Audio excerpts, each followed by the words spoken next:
ప్రభు యొక్క ఘనమైన నామాన్ని బట్టి ప్రతి ఒక్కరికి వందనాలు చెల్లిస్తున్నాను. ఈ ఉదయకాలాన్ని ఆయన దగ్గరికి ప్రవేశించడానికి ప్రతి ఒక్కరు కూడా సిద్ధపడాలి.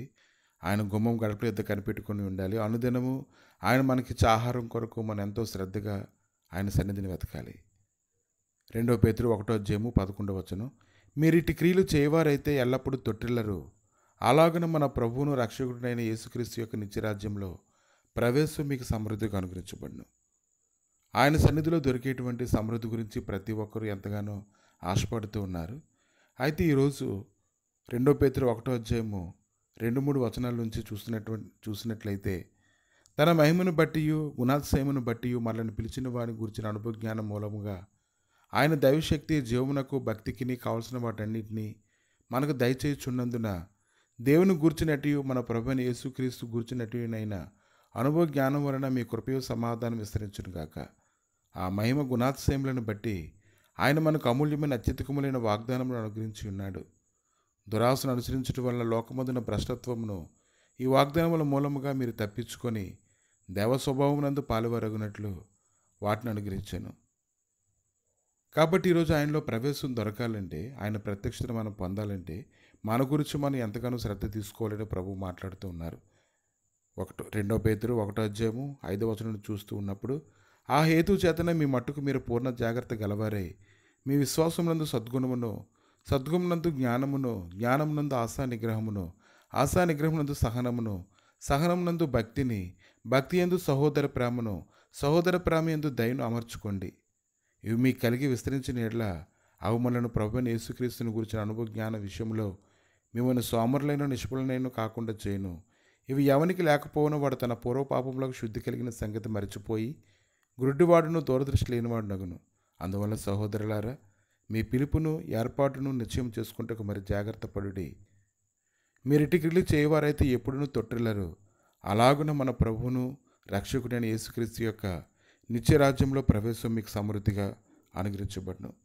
ఈ లేఖనాల గురించి ధ్యానిస్తూ ఉన్నప్పుడు వ్యక్తిగతంగా నువ్వు పడేటువంటి ప్రయాసను బట్టి ప్రభు ఖచ్చితంగా నేను అభిషేకిస్తారని ఈ దినాన్ని ఆయన మాట్లాడుతూ ఉన్నారు. కనుక అటువంటి మహత్యం కలిగినటువంటి సన్నిధిని ఈ దినాన్ని అనుభవించడానికి నీ అంతటి నీవే సిద్ధపడవలసినటువంటి అవసరం ఉంది. అపోస్తలుల కార్యాలు 1:8 శిష్యులందరూ కూడా మేడగదిలో ఉన్నప్పుడు దేవుడు తన పరిశుద్ధాత్మను అక్కడ కుమ్మరించడాన్ని మనం చూస్తున్నాము. పేతురైతే ఎంతో ధైర్యంగా మాట్లాడుతూ ఉన్నాడు. మీరు మారు మనసు పొంది పాపక్షమాపణ నిమిత్తము ప్రతివాడును యేసుక్రీస్తు నామమున బాప్తిసం పొంది అప్పుడు మీరు పరిశుద్ధాత్మను వరం పొందుతారు. అదే రోజు చాలామంది బాప్తిసం తీసుకున్నారు. దేవుని యొక్క సన్నిధి అందరి మీద అది కుమ్మరించబడుతూ ఉంది. కనుక ప్రతి ఒక్కరు కూడా ఆ అభిషేకాన్ని బట్టి ప్రతి ఒక్కరు కూడా ఎంతోమంది ఆ యొక్క సన్నిధిని చూసినప్పుడు వారందరూ బాప్తిసం తీసుకోవడానికి ఇష్టపడ్డారు. కనుక ఈ దినాన దైవ సన్నిధి ప్రతి ఒక్కరి మీద కూడా ఉంది. ఎవరైతే ఆ యొక్క సన్నిధిని పొందుకోవడానికి ఆశపడుతూ ఉంటారో దేవుడు వారికి సమృద్ధిగా ఇవ్వడానికి ఆయన శక్తిమంతుడే ఉన్నాడు. అందువలన సహోదరులారా, మీ పిలుపును ఏర్పాటును నిశ్చయం చేసుకుంటూ మరి జాగ్రత్త పడి మీరు ఇట్టి క్రియలు చేయవారైతే ఎప్పుడు తొట్టిల్లరు. అలాగున మన ప్రభువును రక్షకుడైన యేసుక్రీస్తు యొక్క నిత్యరాజ్యంలో ప్రవేశం మీకు సమృద్ధిగా అనుగ్రహించబడును. 2 పేతురు 1:10-11 కాబట్టి ఈ లేఖనాలను ధ్యానిస్తూ ఉన్నప్పుడు ఈ ఉదయకాలాన్ని ఒక సంగతి అయితే మీరు తెలుసుకోగలగాలి. వ్యక్తిగతంగా నువ్వు వెతకాలి.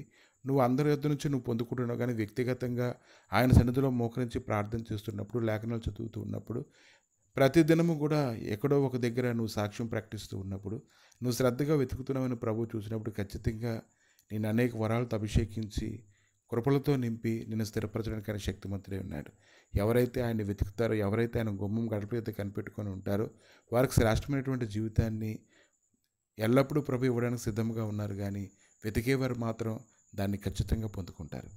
ప్రభువా, ఈ ఉదయకాలాన్ని నాయన ఈ లేఖనాలు వింటున్నటువంటి వారందరిని అప్పగించి ప్రార్థన చేస్తుండగా నీ గొప్ప సన్నిధిని ఆయన వారు కొమ్ముకున్నట్లుగా సహాయం దయచేయండి.